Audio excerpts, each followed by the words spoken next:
Off to a really strong start with you coughing up a lung. Oh, okay. Let me pull up my note with all the things. Oh, shit. Nice. Yeah. Okay. Hi. This week's podcast is brought to you by Conversations Overheard in a Chinese Restaurant and Enneagram Personality Types. This week's podcast is also brought to you by green screens and infinite potlucks. Yes. I'm your host, Madison. And I'm your other host, Jesse James. Ta-da! Ta-da! I think we're getting better at that. It sounds good. Yeah, it sounds really good. So I'm going to start this off, I think, by washing the taste of NyQuil out of my mouth with this holiday edition Plum Twist Red Bull. Oh, okay. This was handed to me the other day without my consent, so I should probably try it now. I need to know. Is it? Can you taste the plums? Are they twisty? Let me get another sip of this in. Yeah. Aerate it. If anybody wondered what Red Bull would taste like with mulling spices in it, that's pretty much all this is. I'm so glad that all those people who asked for Red Bull with mulling spices in it finally got what they wanted. Yeah, it tastes like... it doesn't taste like plum. I can say that confidently. It does taste a little bit like allspice. Oh. So, nice. Hey, if that's something you're looking for, it also comes in this can that's like a burgundy color. I do like the color of the can. Also, the no holiday stuff on it, but I guess it's the winter edition, not the holiday edition. Yeah, I wish get that crap out of here. I wish they'd gone more into if they're going for like the Japanese plum flavor, which it seems like they might be, even though the end result is not that. I wish it almost was a little saltier or something to make it more like that. Yeah. Or do you think they're trying to do like sugar plum? I don't even know what a sugar plum tastes like. Or even what it is. I don't even know actually what it is. Is it a candy? You know, I'm not 100% sure, because I had something called a sugar plum when I was younger, and it was just a dried plum that was like sugar encrusted. Okay. Well, that seems... But I bet that's not the real thing, because that seems way too normal. That seems way too straightforward for that to be the answer. Well, so I also had something called Turkish Delight before I had what Turkish Delight is. And the first one I had was clearly fashioned after somebody's idea of what it might be from, like, The Lion, the Witch, and the Wardrobe. Oh my god. Okay, are you trying to tell me right now that that's not what Turkish Delight is like? Turkish Delight is weird. It might be worth just looking up a recipe, because it's not as good as you would want it to be. It looks delicious in the Narnia Chronicles. Yeah. I always wanted that Turkish Delight so bad. Yeah. I think they just made it look that good because it also sounded really good in the story, because that was an easy way to get people into Jesus. That's one way to do it. My old church used to do it with Krispy Kreme. Yeah. I don't know if Krispy Kreme is a Jesus food. That seems... I don't know. Also, they were selling it, so maybe it wasn't for Jesus. That usually discounts the Jesus part a little bit. Yeah, Yeah. it's hard to say. Foods for Jesus are suspect, I'll say that. Unless it's a very boring but probably decent fish sandwich. Oh, yeah. I do like a fish sandwich. Mm. In our uh, shitty capitalist society attempt to do capitalism, when we make lots of money off this podcast, Uh-huh. we should open a bar, and one of the foods that we sell should be a Jesus sandwich. Ooh. And it should be an untoasted mini French roll with plain fish inside, and it should come with a wine dipping sauce. I like that idea very much. And some of those tiny little oyster crackers that they use for communion sometimes. Yeah, the like coated rice crackers. Yeah. I still really like Japanese snacks, partially based off getting those crackers. Yeah, me too. I always loved the communion crackers we would get when I was little, and my parents would take us to that big mega church in Post Falls. But I would always like look in the bowl when they were passing it around for the ones that are like two connected together. Yeah. I wanted to maximize my cracker consumption during communion. So they didn't put them in your mouth then. No, it's too big a church. Yeah, it's too big. You got to pass it around and feel your way in on those crackers. Yeah. That's good. Neither option is great. I did go to a church once as a kid that did they just had a cracker on a like tiny napkin, so you'd come up and get it and then eat it.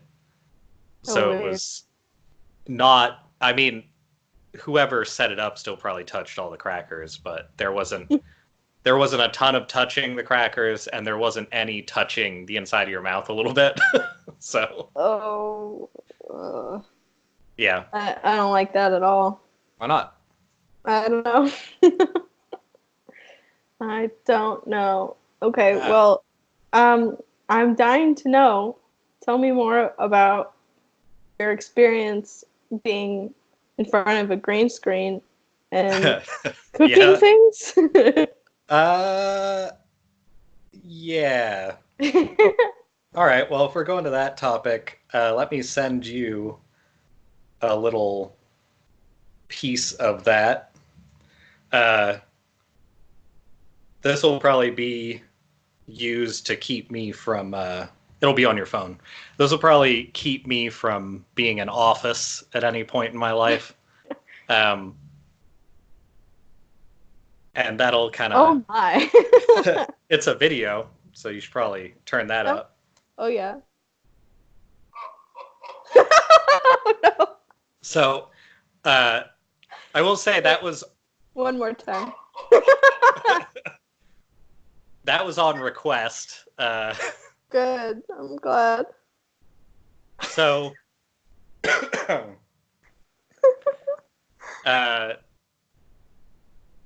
you've seen some of the work by the artist doing that video. Yeah. And I mostly agreed to do what you see in that video based solely on the fact that she described the entirety of the project to me beforehand. Mm-hmm.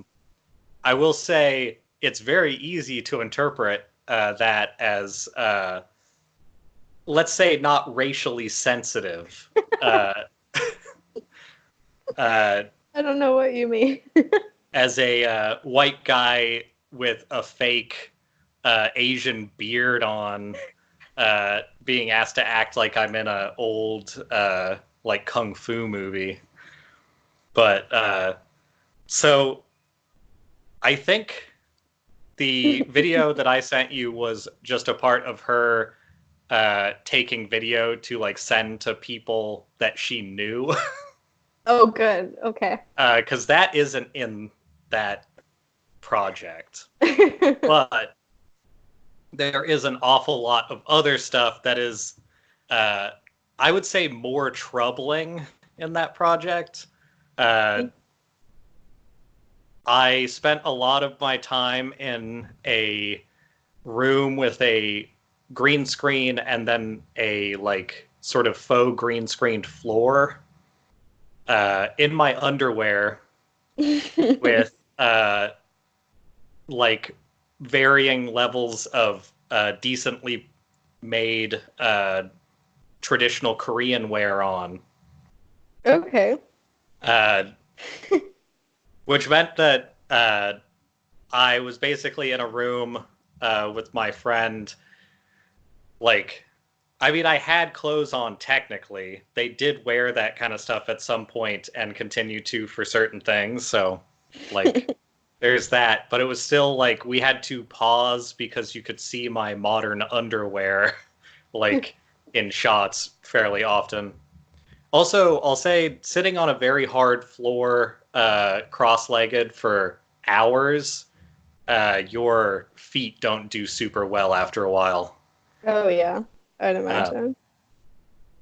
so there was a lot of like the first hour and a half was okay, and then like once we got into further stuff, it was a lot of like a couple scenes and then like stretching for a couple minutes, and then it definitely was not the most exciting for some of that. However, to explain the project a little bit and to defend why I did it, um, so the project is based around religions, mostly older. Well, a lot of them are older, but mostly like highly patriarchal religious systems in Asia, Mhm. and largely having to do with their effect on Korean life, because she's from Korea. And so I think having a white guy play these roles was part of like signifying that it is sort of more uncomfortable patriarchy than just having like a friendly face behind it. Mhm. And I trust her way of handling stuff pretty well, like keeping in mind me in this like very non-white like ethnic garb is also going to be in with green screened tiny women and Nice. a lot of like she does a lot of work with crocheting and like making fabric into characters that she animates for these things. That's cool. Uh, and part of this project and why it had to be on a green screen is to put me on a background of more like handmade work, but also there are a bunch of shots from different angles that are supposed to be like able to be used in a it sounds like some sort of like weird VR style thing. Mhm. But we'll see. I don't know how much that's going to play in, but I know the video is going to be like highly edited and stuff like that. If anybody is interested in who this artist is and listens to this, don't harass the artist, but look up Chani Choi, uh, and maybe if you do want to harass the artist in terms of like being pro her work, maybe wait until the end of the next school term, because I think she's still working on her degree, and the school is already apparently annoyed at her Oh using a no. lot of facilities. Also, her last art show, I guess, was slightly outside of what they want a PhD researcher to do. Uh, Hmm. but I got to hear some cool stories about compromising artistic vision in small ways because you're getting funding from different places. Yeah. So that was interesting. Apparently she got her last piece was basically about like it was extremely violent, let's say, in the idea. Mm-hmm. And it had to do in part with like a war between Japan and Korea at some point. And the funding she ended up getting was from the Children's Museum. So she had to sort of rework it to still show the same ideas, but no longer have like decapitated like heads and stuff. Yeah. I think that project's like video work ended up ending with like a bunch of knit fire and stuff, as opposed to having a bunch of decapitated people. So just when your art starts to get more notable, it also starts to get more compromised. It was nice to hear that firsthand, just so I know sort of what to expect if I ever do something larger like that. Anyway, a lot of green screen work, a lot of underwear. I will be eating women in this video. Nice. As several different characters. I also... So people walked in at one point when we were mid-filming, and there's no audio in this film, so basically, if I didn't want to start the whole scene over, I just had to keep going and ignore that people were in there, which I could kind of do, but when they came in, I was literally instructed to fondle a like nude doll of a woman. So I'm sitting there in like really troubling outfit on a green screen with like a doll, and very excited about that. I'm sure that those college kids will have a fun story. Anyway, so that's what I did with part of my Wednesday. That was also after having a bunch of dental work done. So on the same day? Yeah, real weird day. Yeah, I bet. It was also like a full day's worth of doing that stuff. Yeah. Well, interesting. Do you know when their work is gonna, like when that project in particular is going to be out or shown? So I think it's going to be worked on for the next like few months. So the timeline probably lines up with this coming summer, if I had to guess. Cool. I can let you know when I know, and then if you wanted to take a trip, you know when to schedule it. Oh, good. Yes. It also may end up online, and if that's the case, I can direct people to it. Good. Yeah, I remember you showing me some of their work, and I really liked it before. So I'm curious because when you sent me that, my first impression was it kind of looks like a weird, culturally insensitive version of like Colonel Sanders. Yeah, totally. So I'm very curious to see what happens. Well, I sent it to a handful of people I knew who are of Asian descent to kind of be like, hey, tell me what you think of this. As far as I know, I'm the only white person involved, so I'm sure it will be vetted by people who actually have an opinion on it that matters. But only one person seemed to have any significant problem with it. Not significant, but like a problem worth mentioning. And they seemed fine with it when I explained what the actual project was, and that Yeah. I do not have any power in this project. I am literally an actor, so I gave permission to use my name, so I'm not cowarding out on that.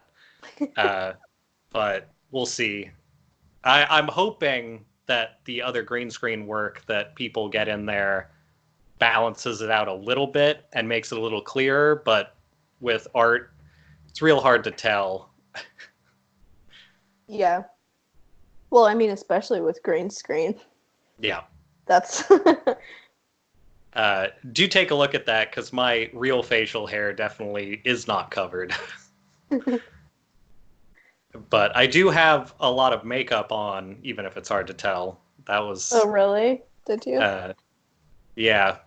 If you look, I think the only places you can tell are like the end of my nose is lighter. Yeah, I can Stuff see like that a that. little bit.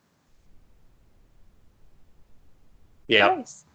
Having a lot of not having a lot of acting experience and having a lot of somebody like having to mess with every part of your image while you're also like basically undressed and doing a bunch of dumb shit. It was weirdly more comfortable than I expected, because I tend to be a nervous person. I did not care very much, but it was in the back of my mind, it was a very like, this is weird feeling. Yeah. Well, I can imagine. That's a lot of weird things at one time. Yeah. Oh, yeah. Gotta get that plum twist ASMR in. Yep. Yeah. It's not better. Maybe if you mix it with the NyQuil, that'll get you. I'll try that later. Okay, good. It'll be a good color, because I think this stuff is pretty... Oh, no, it's just lightly pink. Never mind. Oh, that's a bummer. Yeah. So it'll just be muddy NyQuil color. Delicious. Delicious muddy NyQuil color. I still need to try a NyQuil shave ice. I think that's the the next tech. I think if you're still sick by the time we do the next podcast, then yeah, I would go for it by then. Yeah. Well, at least I don't think I've been sick for at least a good like week or so, but my throat is still sore from it. Not sore, Yeah. Scratchy from it. Ah. On the topic of art, I ran into an artist I don't really know well, but does work with people I do work with. And Julia, she has work up in Seattle right now. I wanted to show you these postcards I ended up with. They're not 3D, so you're not going to get the same effect, but I do think they're cool. That is cool. It reminds me of a game I played. I can't. A game? What kind of game? I can't place it. I can't remember what exactly. I want to say this is gonna sound really dumb, but like a Nancy Drew interactive mystery game. Oh yeah, I'm vaguely aware of those. Were you doing a lot of searching for things? Oh yeah. I think it's just like the symbols and the art style that kind of remind me of that. Okay. Well, and for reference, these in person, they're a painting of an animal with like astrological and planet symbols and stuff. Yeah. It's not too like derivative or anything. I think they're just supposed to emulate like a magic spell type of thing. But all of the pieces on it, like in this, the raccoon, the symbols, and all the lines are different layers in a diorama. So I like person, I like that a lot. They're pretty impressive. The raccoon was the Gemini one, so I was pretty happy about that. I also don't give a shit about astrological signs, but it doesn't mean I don't enjoy when something matches up. I love it when something matches up. Yeah. And also, I really wish I could get really into like astrological signs, but I only know like enough about my own sign and literally nothing about any of the other signs. And I so, would probably have trouble naming all the other signs if you wanted me yeah, to. I don't think I could.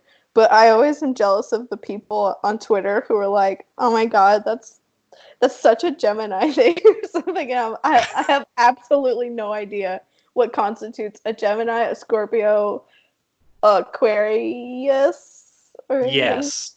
Yes. I only know about Leos, and that's it. That's all I got. Well, But I know about Enneagram personality types, oh, good. which is my other subject. I have that pamphlet around here somewhere by Jenny Butt or whatever. Uh, What pamphlet? it's like a Enneagram classes thing, and it's just a little pamphlet by somebody whose last name is Butt. Nice. Uh, I also had a insane college professor who took over because we had like time restrictions or something like that on our normal psychology professor in art school. And she, I don't use the word insane as like she was wacky. She told us in detail that she believed that her family had buried her underground in a false death to awaken her third eye, and that what it allowed her to see wasn't like spirits or anything like that. It was allowing her to see the advertising in movies and stuff that the Illuminati is trying to use to kill us. Oh. And how do you think the Illuminati would try to kill us through advertising in movies? Because it's stunning. Any guesses? I no. I mean, I guess my guess would be trying to get us to buy things that are poisonous. Yep, you got it. Did I get it? That's why whenever you see a hot dog in a movie, there's an explosion afterwards. That's a thing she told Oh. us. She also wanted to break down all the naming in Charlie and the Chocolate Factory and assign logic to it, like Charlie Bucket, Charlie being the East, and Bucket being a vessel. So, Charlie Bucket, vessel for the East. Okay. Did you see? No. This is a real professor that we had. She also, her bio in our actual college handbook was 3 paragraphs. 1 paragraph was about her life, 1 paragraph was about her education, and 1 paragraph was about how good she was at shooting. And it just talks about her marksmanship and how proficient she is for a third of her biography, which also unsettling. Odd. Yeah. She also got very offended if anybody knew anything already about psychology, if anybody had studied anything or anything like that, and she wasn't giving you like fresh ideas. My friend and I got sent out of the class in college, classes that we pay for, because we already knew tiny bits about like psychology. Wow. That's Very weird. very ironic. Yeah. Anyway, that was an odd tangent. How's your week been going? I mean, pretty boring. Not a whole lot, but I did start off the week going back to Enneagram bullshit. I did start off the week taking a very like fast quick quiz version of that to like see what type I was. And it's actually it's pretty accurate as far as I have read, but yeah, I don't know. What's your 4-letter combo? My 4-letter combo? Wait, which is that? Wait, is that Myers-Briggs or is that Enneagram? That must be the Myers-Briggs. Because I took that one too. Yeah, okay. My Myers-Briggs is INFP T, I think. Okay. So I had a textbook called Wisdom of the Enneagram. I did not look at it once. The only reason I was interested in this in the first place is because there's some girl I follow on Instagram who's like super, super, super into Enneagram stuff. I didn't really know what it was, but I was like, might as well just take the quiz and see what it's about. But it's like a whole thing. Oh my God. Like there's so much. There's like a shape that goes along with all the different, and everyone's got a different shape. And there's like, it's so much more in depth than I thought. I thought it was going to be something bullshitty, just like your star sign. But did you receive a shape? Is that a part of it? No, I mean, maybe. I don't think I read far enough to get, maybe it's not a shape that you receive. What it is that there's like, and you might already know this, I might just be explaining something you already know, but for anyone who doesn't know, it's like the way they kind of visualize it is like you got a circle, and there are 9 points drawn within the circle that it creates kind of a weird hexagon shape, sort of. And it creates like 9 points. That might not be a hexagon. Anyway, it creates 9 points on the circle, and each point represents a different personality type. So there are 9 types. And since there are 9 types, they divide the circle into 3 different groups, and each group they're ultimately motivated by a different fear. So, and they call that like your basic fear. Okay. So I don't remember what the other 2 are, but for the group of 3 that I landed in, my basic fear, or like my motivating fear, is shame, which is super cool. And I took the test and I was a type 4, which says, I pulled up the summary, and they call that the individualist, which is the sensitive, introspective type who is expressive, dramatic, self-absorbed, and temperamental. Okay. So, yeah. And actually, like, reading through all they go into a lot of depth about like what motivates you and why your fear motivates you, whatever. But it's actually pretty accurate, I thought, for myself. But who knows? I think for the bit that I did look into that stuff, it did seem like it kind of has a lot of the astrological sign bits of, instead of taking something that people have just been ambiently paying attention to for like hundreds of years, they're taking stuff that is still that, but has a regular human name attached to it, like shame. Mm-hmm. Is that the 12th member of the podcast, Tinfoil? Juanita's tortilla chips? Yes, ooh. That is. Yeah. See, if the audio quality were better, then I'd definitely be able to pick out those Juanita's chips. Oh, I'm sure. Not sponsored by Juanita's, but if they want to sponsor it, they should, because they're basically chip donuts. Yes. Anyway, that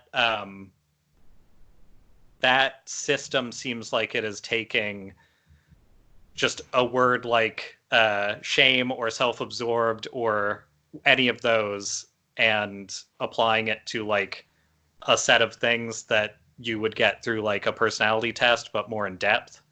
Yeah. And I don't think there's anything wrong with that. I think there's definitely like a if everybody else is on board with it. If everybody else, oh, no problem. If everybody else is on board with it, that's a good way to let other people who are knowledgeable of it know what you see yourself as and what your thoughts are on just general stuff. So, like, I don't think that's quite the same realm as trying to prophesize somebody's future through some of their like star charts or whatever. Yeah, I really have. That's why I've never gotten too in depth about like astrological signs and that kind of stuff. I think it's kind of useless, but I like personality quizzes kind of like this, mostly just because they make you sort of think about yourself. Like there was, oh my gosh, this is just so long. I just can't believe I didn't know that this was an actual thing that people have researched for a really long time. Like they're actual, I don't know if they're scientists, maybe psychologists who like spent years of their life putting this stuff together. But yeah, I'm not sure. I don't know the history of it. I don't know, but I think more than anything, it's just interesting to kind of maybe get to know yourself better. Do you have a general test for it? I don't put a lot of stock into those, but I would take one if that was... Yeah, I'm kind of bummed I should have sent it to you earlier this week and had you take it. I just took it from an app, so you know it's accurate, because I took it. I'll send you a link to the app. It probably would take around 15-ish minutes to finish the... I know. Well, Evan didn't want to do it. Well, as a full full-time podcast member, I'll put the time in. But I understand how a part-time cast member might not want to sink that much time into a test. Yeah, that's true. Hearthstone. I don't like what they did with that China stuff. I'm not going to trust their counseling. Oh. I didn't actually even read that part. Well, I don't know. We'll see. But Evan is a type 5. I didn't really read what that means. But so I'm scrolling down my type 4 like fact sheet, and it lists addictions that you might be what's the word? Not predetermined. Predisposed. Thank you, unofficial member of the podcast, Evan. Predisposed to partaking in. So mine are overindulgence in rich foods, sweets, alcohol to alter mood, to socialize, and for emotional consolation. Also, lack of physical activity. And obviously all of these things, they keep everything just so broad that it applies to everybody, but I just think it's fun. Yeah. Also, cosmetic surgery to erase rejected features. So. Well, I mean, if you get a motorcycle scar or something, maybe. Perhaps. I feel like those add character, though. I mean, I do overindulgence in rich foods. I don't know that I would necessarily list that as a con. I think that's a pro. Yeah. That's fair. Yeah. Most of these, I think, could be cons or pros, depending on who you are. Yeah. I mean, alcohol to socialize, that sounds fine to me. I don't... Yeah, that's a pro that most people I know have. Yeah. Anyhow, that was my slight foray into the Enneagram. Apparently, there's an institute called the Enneagram Institute. So I'll send you a link to that website too, because they go like super in depth. Okay. I'll look and see if there's any pyramid schemes associated with it. Oh, I'm sure. At least a few. Oh, yeah. Well, here I'm just looking at the website. They do courses and stuff. And you do have to pay, I think, to take the official test. I just took the app quiz, which I assume is just as accurate as the paid test. That could be along the lines of transcendental meditation. That's the like MLM style thing that David Lynch is involved in. Nice. That sounds good. Yeah, it's not. But if you get to the heart of anything that is a long-lasting social-based company, it's probably not ideal. Yeah, that seems to be the common thread with most of those. Yeah. But anyhow. Well, I will say, let's see.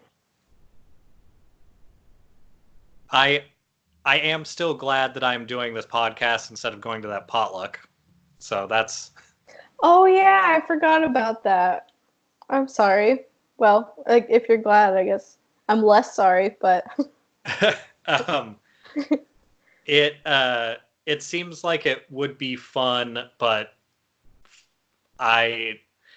doing a first impressions thing on like the first chunk of free time that I have in a week does not sound like a good idea. Yeah. In the world of people who need like beauty sleep and stuff like that, I tend to need like 2 days worth of prep time if I'm gonna do anything. Yeah. If it's a networking thing, I need like a month's notice to psych myself up. I hate that stuff so much. Though while I was deciding on that, I also made a much quicker decision to get tickets to the Rocky Horror Holiday Edition that they're doing in town. Okay. That's not for like 5 weeks, and I got like some of the last tickets they had left. Okay. So there's going to be some intense fans, and I'm curious to see how that goes in a small theater. Yeah. Not the holiday version, but the Rocky Horror show was in Spokane. It was happening in Spokane a while ago, and I didn't go, but I should have. It would have been worth going to at least once. Yeah, go to a version where there's lots of crowd interaction. Have you been to that at all? No. No, I haven't. It's nuts. I've always gotten the feeling that it's kind of crazy. I actually had gotten it mixed up a little bit when I was talking to somebody else, but The Room has that as well, a lesser version of crowd participation, where people throw like spoons and stuff like that and yell at the screen. Both very no, The Room is legitimately an awful movie. I think Rocky Horror Picture Show is an iconic movie more than anything.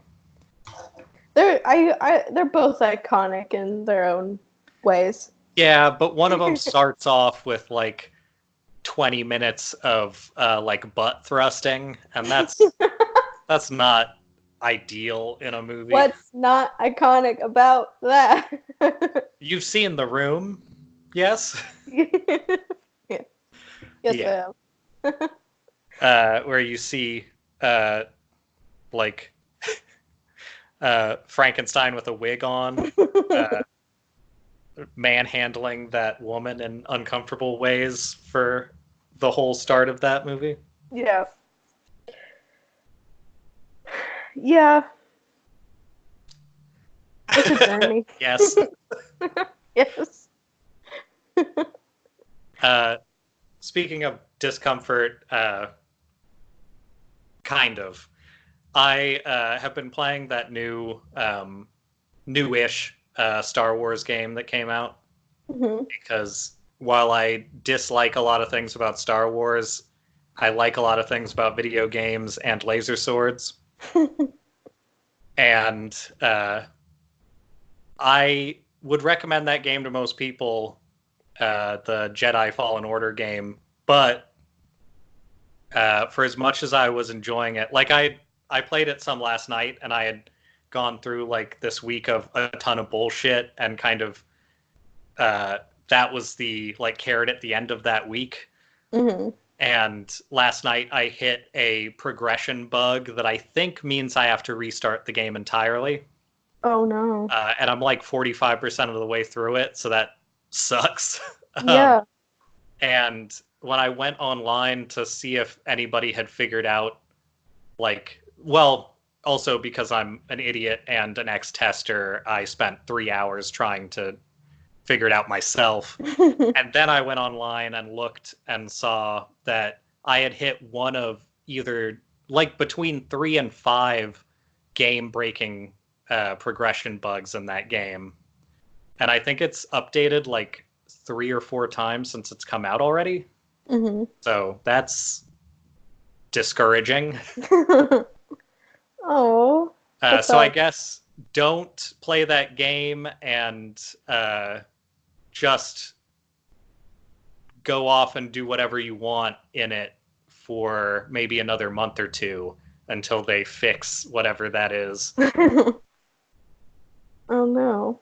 So I am not really familiar with the terminology, but is a progression bug just basically a series of like decisions or options in a game that got you to a point where you can't progress further? Yeah, it can mean a couple things. It just means you can't progress, and there's no option to progress, and there's different ranges of it. So like what I got is a bug where there are triggers that bring in certain cutscenes that transition the game between scenes, and the transition happened while I was in a place that I couldn't interact with it. So like more like the switch of characters and stuff happened while I was essentially off screen because I was in a place that was close enough to count. Mm. But because of that, I could no longer interact with the characters I needed to. And I eventually got it to the point where I found a way to get to the place that I needed to be in the level. But the transition had like already happened. So like I think that from what I heard during a cutscene, you are given an ability, and that ability is required to leave the level. Oh. So I'm now locked into a space where I have not gotten an ability, but I'm also past the point where it's given to you. So I'm just sort of like hanging in the middle. Oh no. And what they probably should have done is taken out the save point, because they could have just like sort of fixed it but made it less convenient that way. But they left the save point in the level, and because this is a game that is designed to work like Dark Souls games and stuff like that, there's one save. There's no auto saves, and there's no like, well, there are auto saves, but there's one save slot. So there's no rollback save in existence. It copies over that. Yeah. So I think the only option is to either wait until they do something that maybe fixes it, or just start over. But I heard about a few other ones that sound even worse, where they put in things that were supposed to bar you from entering an area, and they also had moves associated with getting between zones, and those moves just need to be there and can't be there once you get into those zones too. So they kind of messed that up in a lot of spots. It kind of seems like it got rushed out because its graphics are also fucked up. So We'll see. Oh. Maybe they'll fix it in a month or two. Yeah, I hope they do. How many hours do you think you've spent on it already? A lady never tells. A few. Fair enough. Yeah. I definitely was up at 3 last night, and I don't remember when I started. So at least, like, I would say I was probably about 10 hours in. Like, I had played another day. But it's enough hours to be like, that's going to be a while before I see that again. Yeah. Oh, that sucks. I hope they fix it. I don't think I've ever encountered anything like that before in a game that I played, except for I do remember. It's been so long that I am not going to even be able to accurately describe the level, but I think it was was it? No, it was My Sims for Nintendo DS. Uh-huh. And maybe I was just young and stupid and I couldn't like interpret what I was supposed to do, but I feel like I got to a point in the game where it felt like I had completed the game, but there were a few other things that I needed to do, and I remember there being like an island and then the mainland, and you would go between them, and there's like a quest that you're supposed to do, but I couldn't get to the places I needed to go for that to happen. I don't know. Obviously, I've thought about this a lot in the years since, because it keeps me up at night. I'm like, what was I supposed to do in that game? But I wish I still had my Nintendo DS and also that game so I could play it again. Classic DS game, My Sims. Yeah. Um, And my Nintendo DS Lite that was like pink. That was like a shimmery pink. That was a good one. I think I had the same one. It was a good one. Yeah.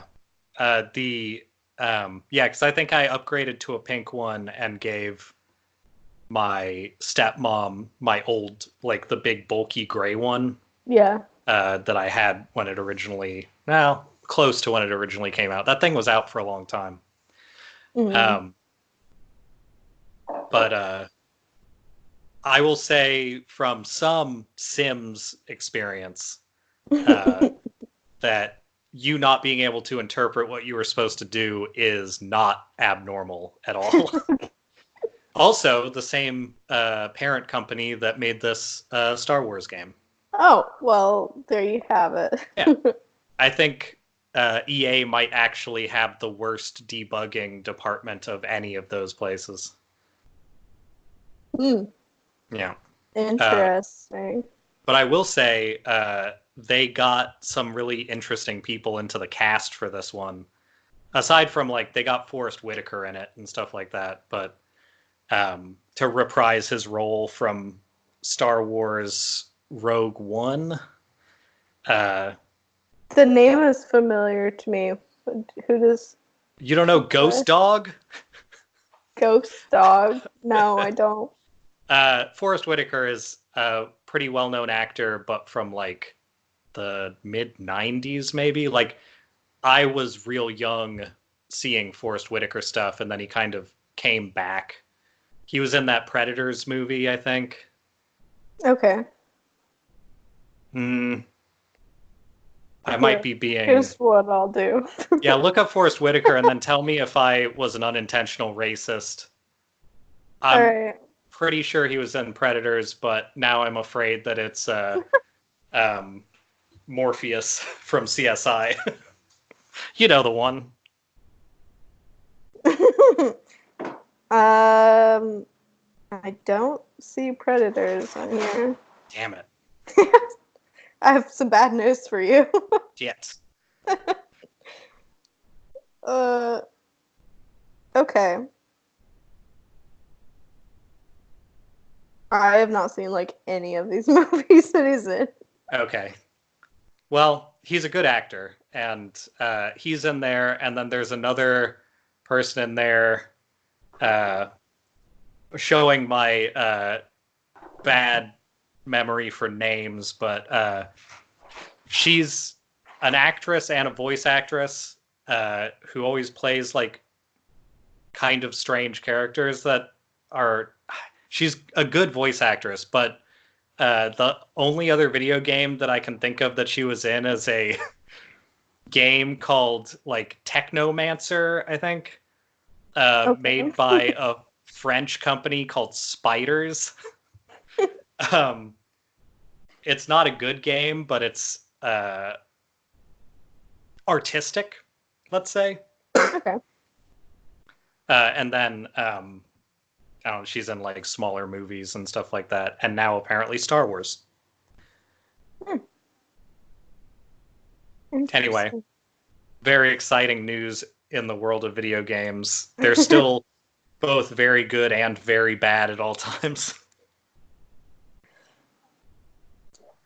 Oh man, I always feel bad for voice actors because they're obviously in so much or so many things, and like you know them, but you never like really know them.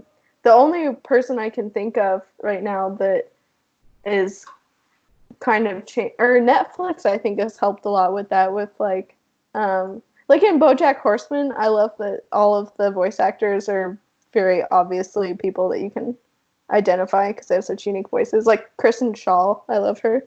Yeah, she's really good in pretty much everything. Yeah. Who's the like sidekick guy in that show? He was somebody. Aaron Paul. Okay. Are you thinking of Todd? Yeah, the human. Yeah, that's Aaron Paul. Okay. And then they have the dog man, who's played by the Dead Authors podcast or Dead Authors Society guy. I actually don't know who plays Mr. Peanut Butter. Yeah, Mr. Peanut Butter. He's a pretty prolific comedian and voice actor. And then Paul F. Tompkins. Yeah, Paul F. Tompkins. And then the lead character is good in that too. Oh yeah, I didn't realize. I always forget who that is, but when I remember, I'm like, oh my god, he's in a million different things. I can't ever remember his name. Well, in that one, it's Will Arnett's the main character, right? Yeah. That's who it is. I always oscillate between, is it Will Arnett or H. John Benjamin? I like Benjamin better as a voice actor, but I also think they're both really good at it. So, but one of them's Batman, and that's Will Arnett, or that's Lego true. Batman specifically. That is funny. Yeah, I just watched. It was like in a YouTube black hole the other day, and I watched a bunch of videos of Will Arnett like talking about his different roles. And one of them was Lego Batman. Yeah. Any other notable roles for him? I know he's been in a lot. I'm trying to think. There was at least one other one that I was surprised by. I mean, obviously, he's in Arrested Development. Right. He's pretty good in that. Yeah, other than that, I can't think of anything off the top of my head. Okay. That's, even as a prolific media consumer, I think my voice actor list for people I could recognize like names of is probably like 20 at the most, and there's a lot of them out there. Some of them are now also doing podcasts, like the guy who plays Joel from The Last of Us, and the guy who plays Nathan Drake. Oh, really? Those two guys have a podcast / YouTube channel thing going. That's funny.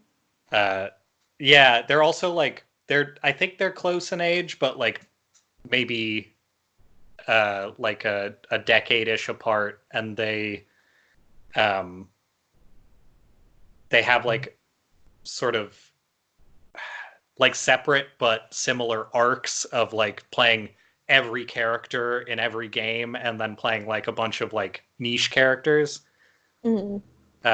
And I think that too, when they did the like Persona 4 like popularizing character actors that kind of lined up with My Little Pony getting really popular, everybody started actually recognizing voice people. That's cool. I didn't know that. I haven't even thought about Nathan Drake. He's from Uncharted, right? Yeah. That series. Yeah, I haven't even thought about that in a long time. I don't like those games all that much, but my roommate has like large statues of those games, so So does my brother. My Yeah. brother has like, all the collector's edition statues of Nathan Drake. I was really bad at those games, so I don't think I ever finished a single one of them. But I think the games are pretty and some of the stuff is neat, like the set pieces, but I think the shooting is bad, and I think the playing of the game is sometimes kind of bad. I'll agree with that simply for the fact that I did not enjoy it because I was really bad at it. Yeah, it's one of those weird things where something gets really popular, but like, well, granted, Grand Theft Auto is also really popular, but that's basically what the shooting was. Like, that third-person shooting, I think, oftentimes just feels shitty. You have to do it really well. Yeah, I've never been good at like shooting games ever. I don't know why. I don't know. Maybe you're the wrong gender. That's probably it. Oh my goodness. Well, I have absolutely no transition for this, but do you want to hear about my recent experience in a Chinese restaurant that was horrible? Fuck yeah. Will it make it seem like our podcast hates Asian people, though? No. It has nothing to do with Asian people, actually. Do you even know any Asian people? A few. Okay, so I can't remember if I've actually talked about this Chinese restaurant before, but I've talked about on the pod before the limited options as far as food in the city where I live. And so there are two Chinese restaurants, and one of them is like kind of downtown. And well, they're both Chinese American restaurants. Right. Yeah.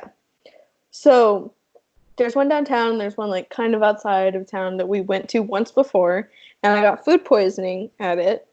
So it was pretty good.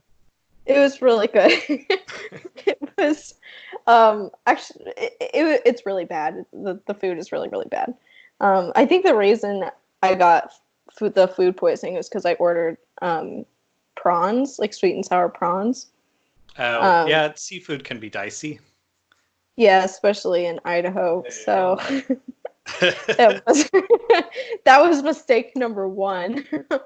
And so that was my first experience there. And we decided to go back just because the portions are huge and it's relatively cheap. Mm-hmm. So we were like, might as well. Yeah, that food poisoning isn't very expensive. It wasn't that bad. Not bad. I actually tried to order the same thing again, but Evan talked me out of it. That's how desperate I am for any kind of seafood here. I will literally sacrifice an entire evening of my life just hurling because I want some GD prawns. I would criticize you more, but I would do the same thing. Yeah, I mean, there's just really no options as far as seafood, but anyway, Evan talked me out of it, and so this was a few days ago. We go to this Chinese restaurant. We order the food. This restaurant in particular is kind of weird because it's like I said, it's kind of outside of town a little bit, and there's really I think we've gone at kind of weird times too. I think we went around 4, so it was kind of dead. Like both times we've gone there, we've been the only people there for the first like 15 minutes, and then all of a sudden there's like 4 people, which is not a lot of people for, for this restaurant. But they're like really fast bringing you the food, so I think they kind of get people in and out quick. But we sat down, we ordered our food, and a few minutes later, a couple more people come in, and they sit down and they start having the worst conversation I've ever overheard in my whole life. They were talking about, I think, from what I could ascertain, like one of them was writing an essay about a local figure whose name is Doug Wilson. Do you know? I don't. That sounds like the most generic white guy name I've ever heard. Well, so I know that. Funny about it. So he is the pastor of a church here called Christ Church that owns pretty much everything. So I'm kind of right. Yeah, I mean you're dead on actually. Okay. And he's like semi-famous for having crazy ass radical conservative / racist ideas. Cool. Yeah, he's written a couple of books about like his theology or what his beliefs, whatever. But he's also written one romance novel, which is about a woman who falls in love with her pastor. So I haven't read it yet, but I want to.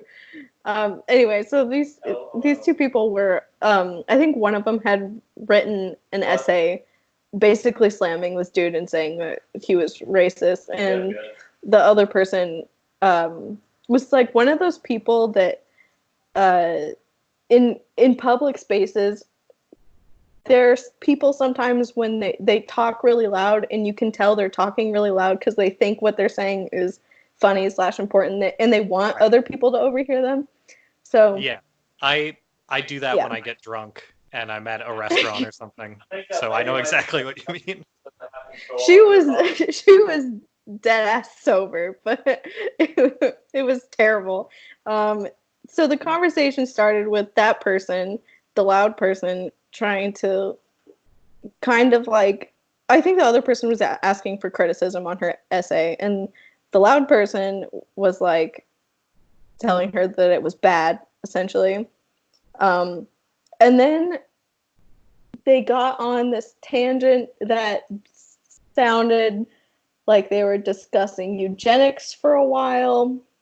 The loud person tending to sound in favor of eugenics. And then at one point, that same person said something along the lines of, they were trying to say that, like, there's that white people or Aryans, was what they said. Aryans must kind of inherently be, a little bit smarter or something because of, and this is the best part. She was like, because of all of the amazing things they've built, like the pyramids. Oh. Which is not correct, obviously. It sounds like they want, what was his name? Bob Jones? Yeah, yes. Bob Jones. It sounds like they want Pastor Man out of the way so that they can take over. Yeah. So it went from initially just being a critique of this poor person's essay to kind of defending this local dipshit pastor to the Aryans built the pyramids and that's why they're better than everyone. Uh-huh. And then we finally arrived at, I don't know where the Aryans got their higher intelligence, but like maybe aliens? Probably aliens. Okay, I was just going to say, this sounds like the Ancient Aliens screed that people got into for a while. Yep. That weird, like, oh, people who are non-white could never have done all of that. They were so far behind us. Yep. So yeah, that was essentially the timeline of that conversation while we were eating our very mediocre Chinese food. Also, okay, my other gripe with this restaurant is that they serve fried rice, but it's not fried rice. It's like I'm really passionate about correct fried rice, and their fried rice is just like rice tossed with scrambled egg, literally no vegetables. The only seasoning is MSG. I know this because I have MSG and I cook with it a lot. I know what it tastes like, and they don't use anything other than MSG to season anything. So it's like the food's not good, and I don't think I'll be going back. But that conversation to go along with the food just made everything much worse. Anyway, it sounds like they're almost making the weird vegetarian scrambles that my old roommates made, where it's just like it's baker's yeast, not baker's yeast. It's the yeast nutritional yeast. Yeah, nutritional yeast, and like scrambled tofu to make it look like eggs. Right. Yeah, I've made that before. Rice, and then calling that fried rice. That's what it tastes like. There's no vegetables in it. It's like they don't even put soy sauce in it. The rice is still white in their fried rice. I can't agree with that. No. It's not even fried. It's like heated out. One of the most critical of myself moments, even past a lot of the art and music stuff that I was doing in high school, was in home ec when I was told, you have all the credits you need, but you can't leave. I took a bunch of classes that I wanted to take instead of classes that I had to take for a year, and was basically just not doing what I should be doing. But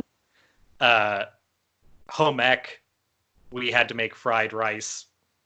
Keep in mind, I'm like 16. Like it should be incredibly easy, and I remade it 3 times trying to get it to be real fried rice because I was so angry at shitty fried rice. Yeah. Yeah, that's I will never get past it. It just makes me so angry that they could call it fried rice. And it's not like, I don't know. I think they're just trying really hard to cater to a Chinese American appeal and making everything just very palatable for Idahoans. Yeah, I mean, like most places will give white people, or at least white presenting people, very toned down spice. I feel like catering to people here is already noticeable, so catering to people in Idaho is probably just, I don't know, just give them the most boring version you can. Literally a bowl of white rice and scrambled eggs just mixed together. That's it. That's all it is. And their sweet and sour chicken, pork dishes is I think they just get the meat that's breaded out of a freezer bag or something. I think they just buy it the way it is and then they deep fry it. And then they just pour the store-bought sweet and sour sauce over the top, and it's kind of congealed a little bit, so it's very sticks together, and it's not super appetizing looking, but it's slim pickings here in Idaho in this location. I feel for your not a food desert, but a good food desert. I really miss living in Kirkland, is all I have to say. Yeah, and Kirkland's white as hell. I feel like it's saying something. You missing Kirkland is kind of bumming me out a little. Yeah. Yes. Also, we are losing our only bubble tea location, which is also not great. They just put a third one in here. Oh, no. That's not what I want to hear right now. I can walk 2 blocks from here and get a bubble waffle whenever I want it. And you get to pick all the stuff on it. Oh, yeah? Well, I can walk 2 blocks from here and there's nothing. There's nothing. There's a Sonic. That's something. Oh. There's no Sonics in Washington. I did miss Sonic when I was living in Kirkland. Yeah, I've had Sonic in California mostly, and I don't miss it when I'm here. There are very specific things that you get at Sonic. They have things they do. They do like a hot dog too, I think, but we have that covered now.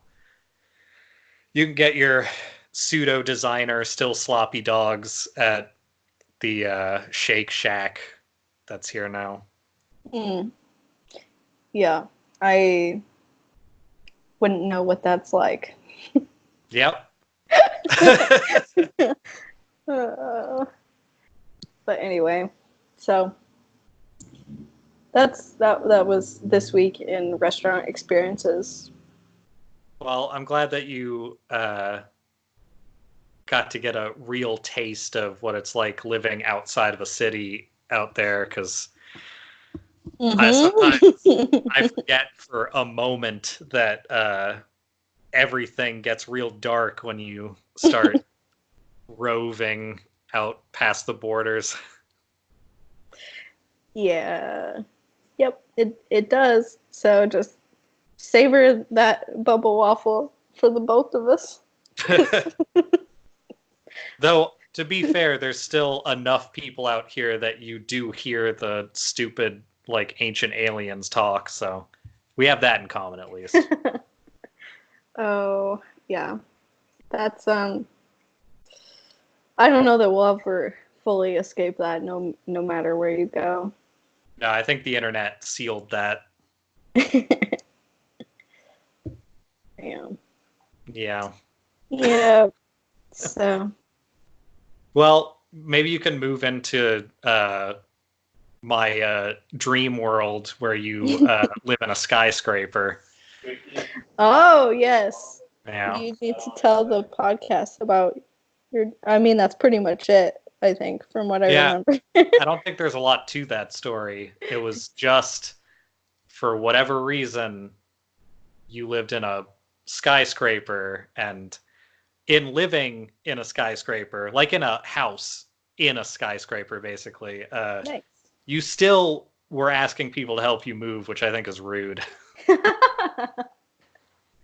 Well, you know us type 4s.